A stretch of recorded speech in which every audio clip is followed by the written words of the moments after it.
This lab flies the drone entirely from ROS 2. The node streams control mode and set points at 10 Hz. Only after a couple seconds will PX4 accept offboard. An entry point registers the node, the same pattern as the earlier ones.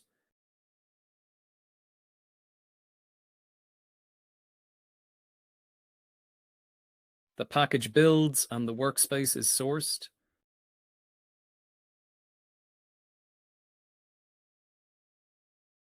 SITL starts the simulated drone. The agent bridges PX4 to ROS. ROS and the workspace are both sourced in this terminal. The node runs. From here, it's automatic. The drone climbs to 10 meters and flies a square, holding each corner until it's been within a meter for 3 full seconds before moving on.